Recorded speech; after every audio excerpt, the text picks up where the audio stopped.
Los ríos son la principal vía de interacción entre los sistemas terrestre y los océanos.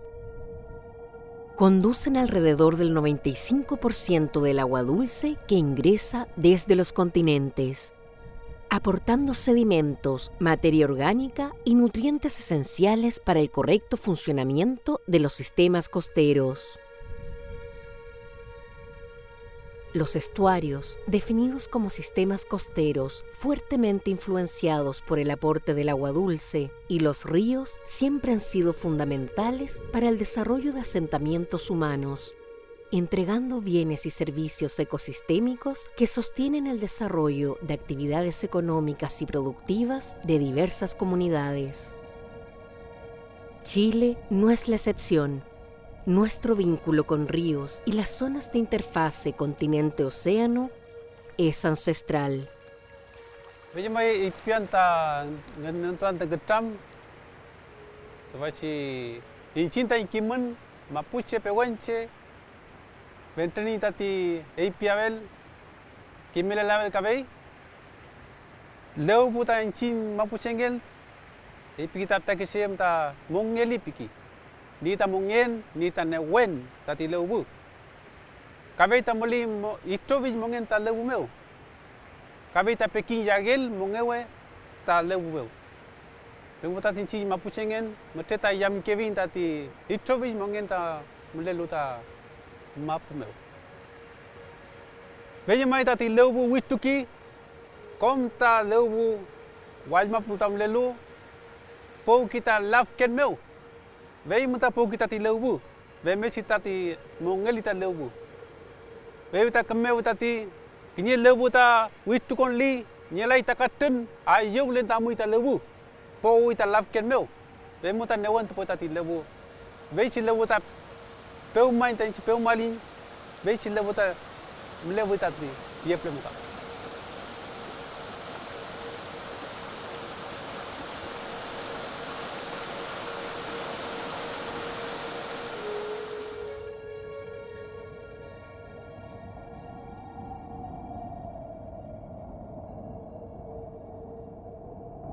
Nuestro territorio concentra un elevado número de ecosistemas de agua dulce y estuarinos, influenciados por una alta diversidad climática y oceanográfica. En números, Chile contiene alrededor de 100 macrocuencas hidrográficas que llegan al mar, las cuales cubren sobre los 756.000 kilómetros cuadrados y albergan más de 24.000 glaciares, 12.700 cuerpos de agua y más de 1.250 ríos. A lo largo de su recorrido, estos miles de ríos van recorriendo territorios con características geoquímicas que están dados por la roca madre que van drenando o lavando a lo largo de su recorrido. ¿Ya? De tal forma que la roca que constituye la base por la cual fluyen estos ríos va afectando la calidad del agua y se va sumando hasta llegar al mar. Durante la última década, la zona central de Chile enfrenta una sequía sin precedentes en los últimos siglos. Los inviernos son cada vez menos lluviosos y los veranos más secos y cálidos, condición que incluso se extiende hacia los meses de otoño. Como resultado, gran parte de la zona central de Chile e incluso zonas del sur, donde el agua nunca faltó, presentan numerosas comunas bajo la categoría de zona de escasez hídrica.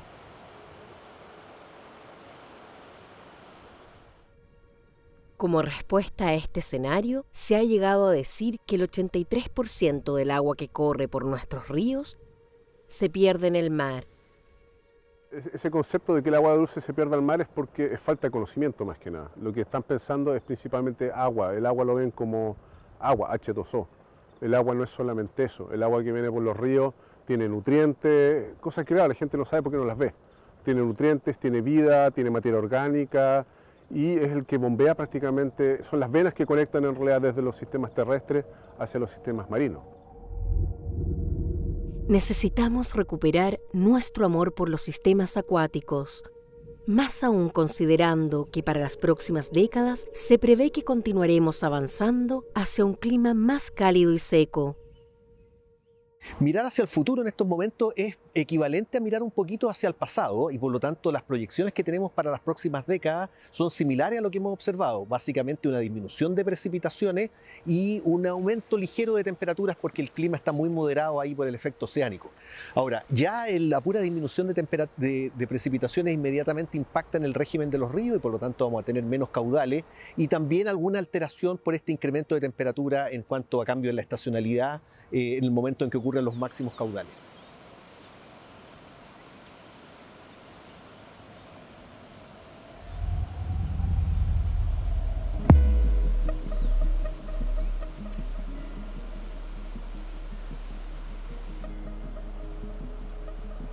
Un río no se comprende aislado del territorio que drena. Su comportamiento se construye en función del clima, la geología, las características físicas de su cuenca y las sinergias existentes entre la variedad de formas de vida que sostiene.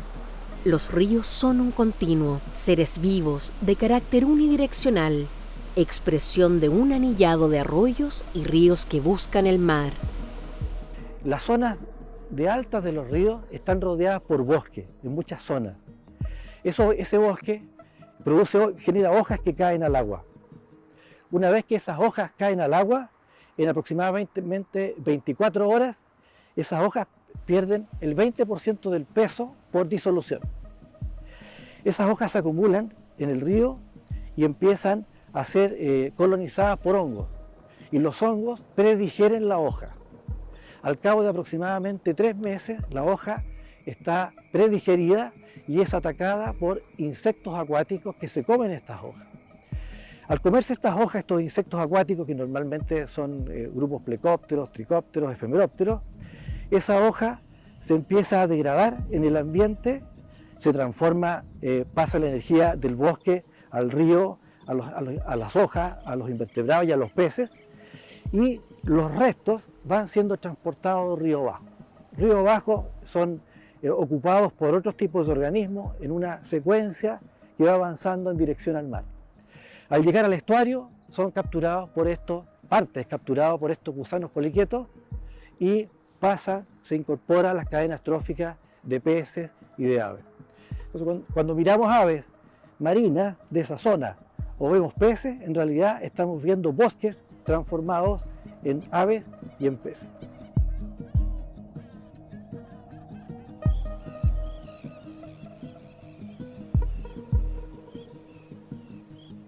Desde lo profundo de nuestro ser, evidenciamos que existe un claro vínculo entre los ríos y la presencia de bosques nativos. Esta conexión es real. Los bosques brindan variados servicios ecosistémicos. Entre otros, protegen al suelo de la erosión, reciclan nutrientes, son sumideros de carbono y generan una excelente provisión de agua dulce, tanto a nivel de calidad como de cantidad y temporalidad.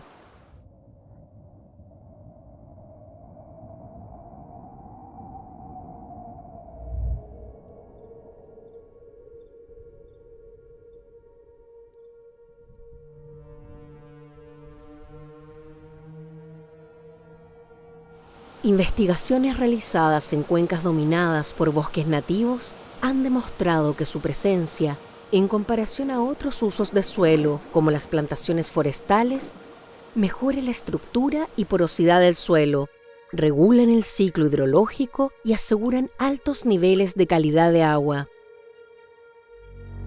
En los últimos 40 años en Chile, la tasa de deforestación de nuestro bosque nativo ha sido del orden del 2,1% anual. En tanto, las plantaciones forestales exóticas de rápido crecimiento ya cubren más de 2,3 millones de hectáreas, superficie que, por ejemplo, supera el tamaño de países como Israel o El Salvador. Como resultado, gran parte de las zonas medias y bajas del centro-sur de Chile están dominadas por mosaicos heterogéneos de usos de suelo, constituidos por praderas, terrenos agrícolas, plantaciones forestales y cada vez menos bosques nativos. Las plantaciones interceptan y por otro lado evapotranspiran una cantidad de agua mucho mayor que el bosque nativo. Y entonces eso disminuye el rendimiento hídrico de las cuencas y especialmente en verano. Resulta urgente modificar la actual trayectoria de cambio de uso de suelo para intentar recuperar, en alguna medida, el virtuoso círculo entre los bosques y los ríos. Como es el río, es la tierra. Como es adentro, es afuera. Como es la luna y el sol. Como es el río, es la tierra. Como es adentro, es afuera. Todo ser humano que es criado a orilla de un río, el concepto más alto que tiene es la libertad. En el territorio aún existen comunidades que respetan y protegen la libertad de los ríos, conocimiento transmitido por generaciones sobre cómo convivir e interactuar con el lenguaje de la naturaleza.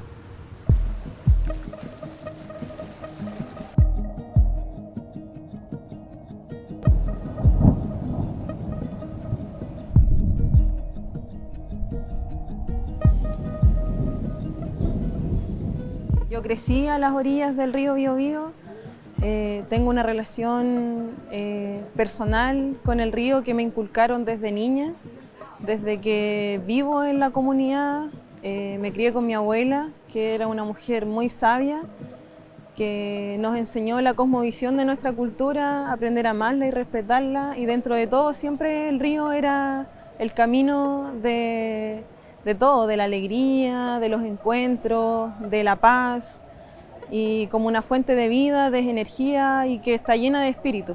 Por lo tanto, siempre nos enseñaron a cuidarlo, a protegerlo, a saludarlo, a darle las gracias y un espacio de tranquilidad. Para mí un río siempre ha sido parte de mi familia.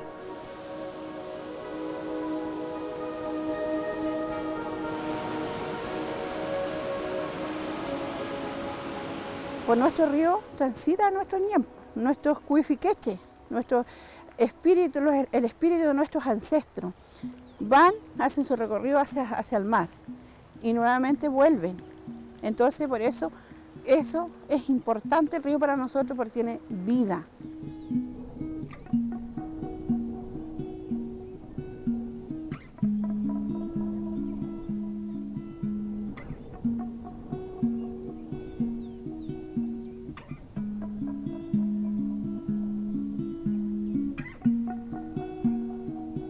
Algunas veces uno quiere un respiro de la vida y el hecho de ir al río y de ver fluir toda esa cantidad de agua de manera constante, que no para, que independiente de lo que ocurra sigue fluyendo, que algunas veces viene más turbulento, otras veces viene más calmo, otras veces cambia, todos los días cambia.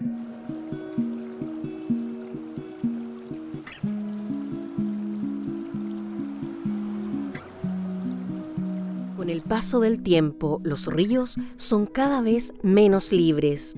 Gran parte de su alegría ya no se percibe. Desde el siglo pasado, en paralelo al cambio de uso de suelo, la necesidad de potenciar la matriz energética del país determinó la construcción de centrales hidroeléctricas en ríos de diversos tamaños, desde grandes represas en ríos caudalosos a centrales de paso en ríos con bajos pero estables caudales. Todos los ríos son igualmente expuestos en realidad a lo que es las represas, ¿ya? Las represas generan una disminución por un lado del ácido silícico, que es vital, y por otro lado, bueno, no lo había mencionado, pero también genera una disminución del nitrato, ¿ya? Porque se producen procesos anóxicos y eso finalmente termina en desnitrificación y pérdida de nitrógeno en el agua, que afecta a la cuenca y afecta también lo que va a ser la conectividad con el océano. Pero también el cambio de uso de suelo se ha visto que afecta enormemente lo que es la calidad y la cantidad de la materia orgánica que llega a los estuarios. Entonces cualquier cambio sí va a afectar finalmente a los sistemas costeros, estuarinos y a los sistemas marinos. El mayor testigo de esta presión ha sido la cuenca del río Biobío, río que nace en la cordillera de los Andes, desde donde recorre más de 380 kilómetros hasta desembocar en el Golfo de Arauco, en las cercanías de la ciudad de Concepción. En su zona alta, el cauce del río Biobío ha sido fuertemente intervenido con la construcción de grandes centrales hidroeléctricas.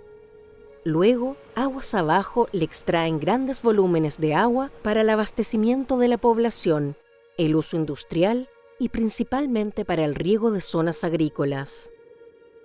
Tuve la suerte de remar el Biobío hasta el mar y en el camino me encontré con muchas cosas. Desde que nace el Biobío, encontrarme con toda la energía que tiene, con toda la belleza desde donde nace. Llegar a un embalse, no poder remarlo, sentirse como en un lugar muerto, no sentir el agua, no escucharlo rápido y seguir avanzando, después llegar hasta el mar y ver lugares donde el río prácticamente no tiene agua y es una pena. Durante los últimos años, los procesos de perturbación avanzan hacia la zona del sur de Chile. Un ejemplo es la cuenca del río Valdivia, el cual nace en el lago Lácar en Argentina y luego recorre alrededor de 200 kilómetros hasta su ingreso al Océano Pacífico en la bahía de Corral. Durante las últimas décadas, esta cuenca presenta un sostenido aumento de las plantaciones forestales y a lo largo de su red hídrica se encuentran operativas y en evaluación centrales hidroeléctricas. O sea, lo que está pasando en Chile hoy es lo opuesto a ríos libres y vivos. Los ríos de Chile, y es muy triste decir esto, desde Arica hasta la región de los ríos están todos moribundos, agonizando, y lo digo con una tristeza enorme pero con mucha responsabilidad. El Aconcagua, el Huasco, el Maipo, el Biobío, se están muriendo los ríos chilenos. Es evidente que nuestro desarrollo no respeta los ríos. Necesitamos detenernos y pensar en mitigar nuestros impactos para no seguir avanzando con ellos hacia el sur.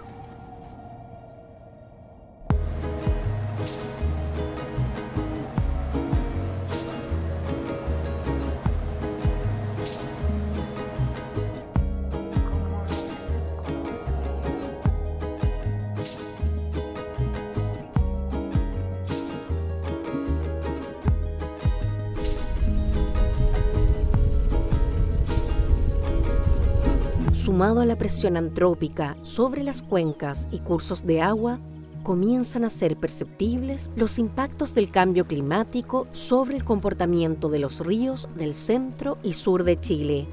Nuestros ríos ya no son los mismos y su influencia en el mar tampoco.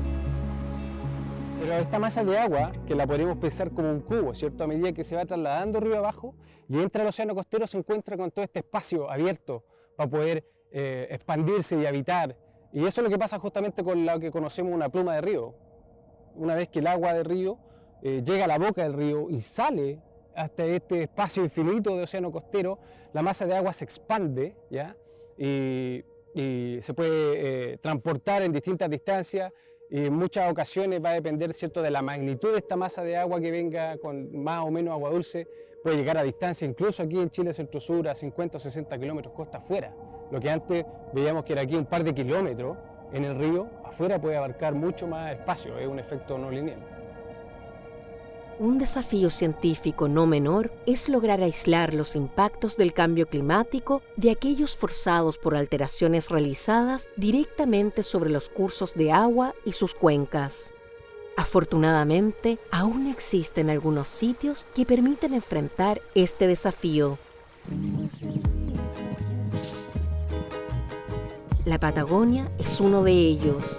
Aún presenta una baja densidad de población humana. Sigue dominada por una extensa cubierta de bosque nativo y sus ríos son libres e influyen a uno de los sistemas de estuarios, fiordos y canales más grande del planeta. Este sistema costero, estos mares interiores de los fiordos, las bahías, los golfos o los estrechos, tienen una gran variabilidad que es interesante de estudiar y conocemos muy poco de ellos.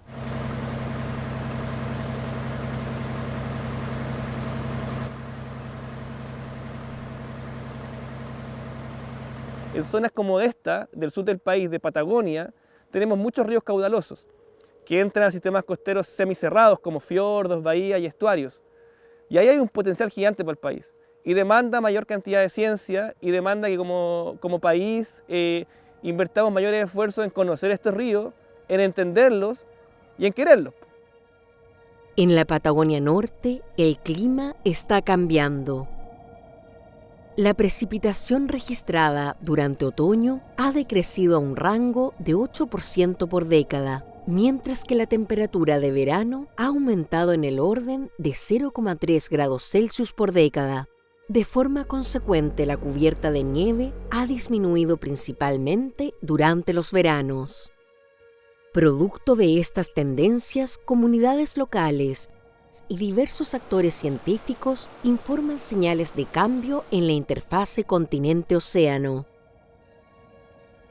Los ríos ya no son los de antes, y todo indica que su influencia en los sistemas costeros se debilita cada vez más. Hemos ido aprendiendo, ¿no es cierto?, que la disminución de las precipitaciones en el norte de la Patagonia, aquí en esta zona donde estamos, donde está la principal actividad mitilicultora y una parte importante de la salmonicultura, va a recibir cada vez menos precipitaciones. O sea, este año, por ejemplo, estamos viviendo un verano y un otoño donde prácticamente no ha llovido nada, y realmente eso tiene un efecto. Ha ingresado menos agua dulce, eso tiene un impacto para la producción de larvas de chorito, para la manera en que los mejillones, los choritos o mejillones van desarrollando o van creciendo sus poblaciones, y por otra parte un ambiente mucho más salino va teniendo un impacto también sobre los salmones, ¿no? Hay menos oxígeno en el agua, se facilitan ciertos parásitos, por ejemplo, y para la pesca debe tener muchísimos efectos que casi no conocemos. Entonces, eso significa que nos tenemos que preparar para mares interiores más salinos, y eso probablemente va a significar cambios importantes para estos ecosistemas. Un buen ejemplo de esta realidad es el sistema conformado por el río Puelo y el fiordo Reloncaví. En esta área, la suma entre elevados niveles de precipitación, una alta presencia de bosque nativo y la existencia de numerosos lagos conforman un círculo virtuoso que aseguraba elevados aportes de agua dulce a los sistemas costeros. Este era un río pero espectacular, caudaloso. Aquí donde estamos, en estos momentos aquí habían 3 metros de agua, ¿ve? Era orilla y era su cauce normal. Cuando él crecía, en las típicas crecidas de invierno, después del 20 de mayo hasta el 20 de junio, que son las típicas crecidas de los ríos cordilleranos, esto tapaba todo. Era impresionante. Este era un salvaje. Durante las últimas 7 décadas, el caudal del río Puelo ha marcado un claro patrón de reducción, principalmente en los meses de verano y otoño.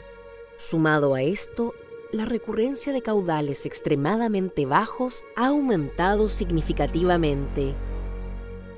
La zona entre el Biobío y el Puelo es lo que yo le llamo el epicentro del cambio climático en Chile. Pese a que es una zona relativamente lluviosa, es el lugar donde el cambio climático se manifiesta muy claramente en una disminución de precipitaciones. Si bien es cierto, también lo vemos más al norte en esta mega sequía, ahí hay una mezcla con otros factores, pero la disminución de precipitaciones en el sur es particularmente clara y muy atribuible al cambio climático. En la zona de fiordos y canales, la mayor recurrencia de sequías ha producido un incremento en la recurrencia de eventos oceanográficos anómalos.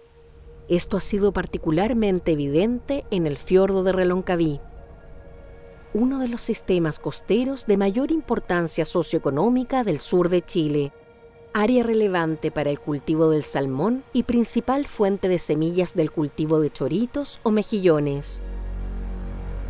Investigaciones realizadas en la cuenca del río Puelo indican que la probabilidad de que se produzcan sequías graves pudiese duplicarse y, en el peor de los casos, triplicarse, y que hacia el año 2060 los caudales de verano y otoño debiesen presentar un decrecimiento entre un 20 a 30%. El Puelo es un laboratorio natural de excelencia, que tiene registros históricos de caudal, que se sabe cómo se ha comportado durante los últimos siglos y tiene todas las condiciones para ser un centinela de lo que pasa en el sur de Chile en relación al ingreso de agua dulce a los sistemas costeros. Por eso es sumamente importante seguir estudiándolo e invitar a más gente a que realice investigación en este gran laboratorio. ¿Cómo eres tú? ¿Cómo soy yo? ¿Cómo eres tú? ¿Cómo soy yo? ¿Cómo eres tú? ¿Cómo soy yo? ¿Cómo eres tú? ¿Cómo soy yo? Veitati kemevutati kaveitati re mapuche nontem kaveita pu kasti pamujinche kemevita longkuntu kavel kavei incinta ikimun mapuche kajita yamu ta leubu miel ta leubu ye plemeo ati web chikeche ta temple lu kemevitati kimavel kidu gai tati kemevitati ko leubu kom tati ito imongen lel mapmeo renevel yam abel kayu kidu unta niel kemme mongen tu sida mapuche pingen tenchin moteta nelam ngi kita che kayi tebach mapmeo wai mapmeo ta komplem lite leubu kemme ta tiche raki normal kayi yam noel ta leubu kayi ta kunyi level ta leubu ka kobe ta kemme ta tiche mapmeo ta kakera kidon kemme kera kidon mulewle toi kemme mulew intati mapmeo.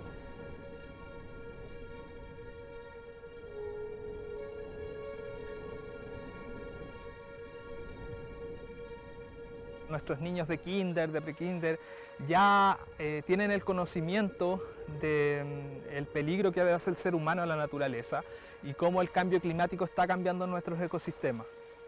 Entonces, lo primero que siento yo es que necesitamos formar más personas que estudien nuestros cuerpos acuáticos. Necesitamos conocer primero para proteger.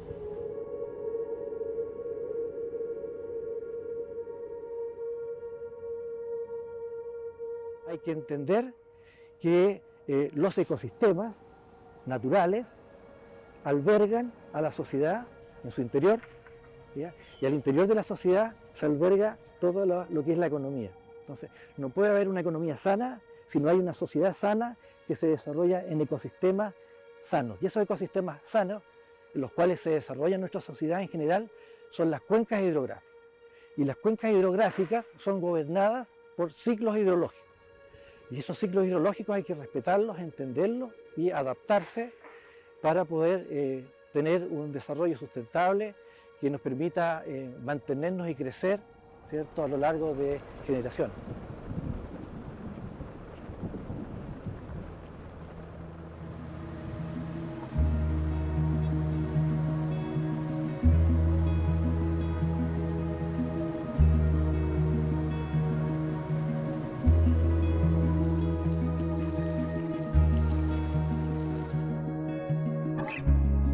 Como Cresta conservamos este lugar, señor.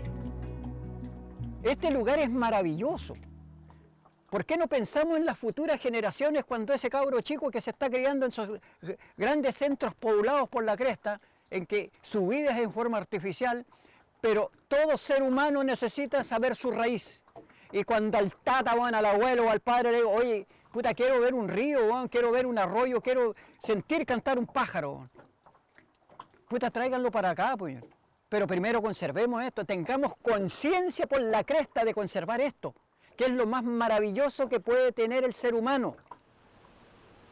Es el momento para avanzar hacia una visión ecosistémica que considere las interacciones entre los ecosistemas terrestres, los de agua dulce y los del borde costero, así como los aspectos sociales y económicos relevantes.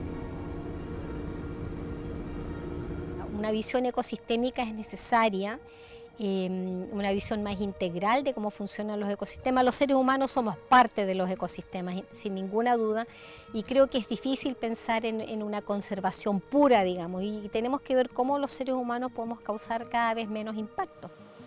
La sociedad tiene que ir entendiendo eso, ¿no? Que todas nuestras acciones tienen ciertas consecuencias, de qué manera vamos buscando el conocimiento y vamos entendiendo el conocimiento objetivo para ir tomando decisiones. Y esa es una tarea que yo creo que va a ser más fácil en el futuro, porque los jóvenes y los niños ya están recibiendo una información que es un poco diferente. Y a eso tenemos que ir contribuyendo.